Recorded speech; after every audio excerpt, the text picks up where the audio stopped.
Et nous poursuivons avec la randonnée des équipes de la RTV dans les tréfonds du Burkina, des sorties pour contribuer à montrer et contribuer à la promotion des valeurs socio-économiques dont regorge le Faso Tenado. En un coup d'œil, nous ne pouvons pas rater le volet tourisme. Le point tout de suite dans ce compte rendu de nos envoyés spéciaux dans la localité Adama Giti, Moussaki. Village de Tiogo, à une dizaine de kilomètres de Tenado, se trouve cette habitation visiblement en ruine.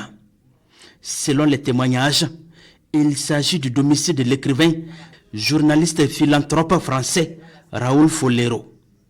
Né en 1903 et décédé en 1977, l'homme a consacré sa vie à la lutte contre la lèpre et la pauvreté.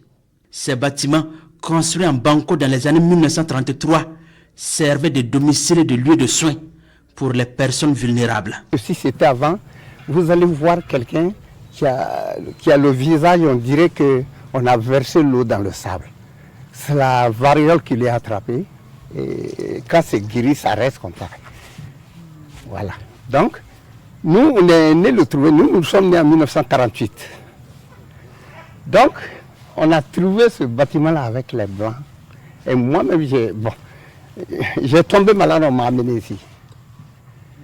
Donc, tout la Côte d'Ivoire, puisque la Côte d'Ivoire venait se soigner ici. Le Bénin venait se soigner aussi. Le Mali. Et à cause de ça, il y a des Béninois qui sont restés ici. Il a soigné les gens, c'est bon. Ça, c'était bon. Puisque dans les années 65, je suis allé à Boaké, j'ai trouvé un baoulé là-bas, un lépreux. Moi, je lui ai dit que je viens de Tiogo. Il m'a cité tous les vieux qui étaient à Tiogo. Ces ruines conservent aujourd'hui la mémoire de Raoul Folero, surnommé le vagabond de la charité. L'importance de ce lieu a amené l'État burkinabé à classer le site comme un patrimoine national en 2023 avec une valeur touristique à promouvoir. Il y a des gens qui viennent visiter. S'ils viennent, si on n'a pas approché à toi, qu'est-ce que tu vas dire? Ils viennent, ils demandent aux gens c'était qui était là, c'est pourquoi. Bon, les gens les expliquent comme ils peuvent. Bon, je crois qu'ils sont venus 2 fois. Ils sont venus dire que de là, ils ont visité jusqu'à là où ils soignent les gens. Ils ont dit non, que c'est la place de leur papa, mais ils vont venir pour ça.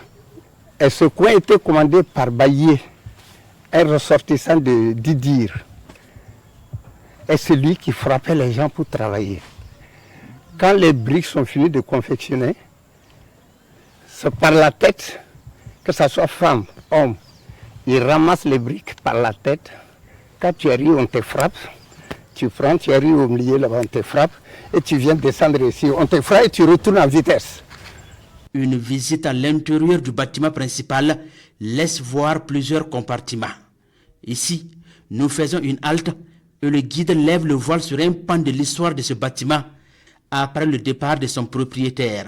Donc quand il est parti, nos vieux ont essayé de faire ça comme une école. Et c'est nous les premiers élèves de cette école-là, dans les années 61 qu'on nous a recrutés. Et ça a été créé, l'éducation rurale, c'est Samatié Yaro, qui était député pour toute la zone ici. Il était de Pounou. Et c'est lui qui est venu nous dire que le gouvernement a envoyé une école ici pour nous apprendre à parler français. On était très contents. Et c'est ça qu'ils ont ouvert ça en 1961. Et on est resté pendant 3 ans. À quelques centaines de mètres de là, se trouvent ces bâtiments qui servaient de salle de soins à l'équipe de Raoul Folero. Des bâtiments dont l'utilité est toujours d'actualité. Certains servent aujourd'hui des centres de santé du village de Tiogo. Bon, là où ils travaillent, c'est en haut là-bas. Les infirmiers, c'est là-bas où ils travaillent. Il y avait des infirmiers, presque 30 et poussières. Bon, les infirmiers, ce sont des maisons rondes là, qu'ils ont construit puis fait ça avec des pailles. C'est là où étaient les infirmiers à l'époque. Le triponet était devant. Le matin, ils amènent les malades là-bas. Et puis, ils avaient un cimetière même. Si quelqu'un meurt, on s'en va l'enterrer là-bas. Le village de Tiogo reste attaché à l'héritage de son ami Raoul Folero dans la fierté et la fraternité partagée avec ce dernier. Il est à la recherche de moyens pour valoriser ces sites afin qu'ils puissent servir l'histoire et le développement du village de Tiogo, de la commune de Tenado et de la province du Sangué dans la région de Nando.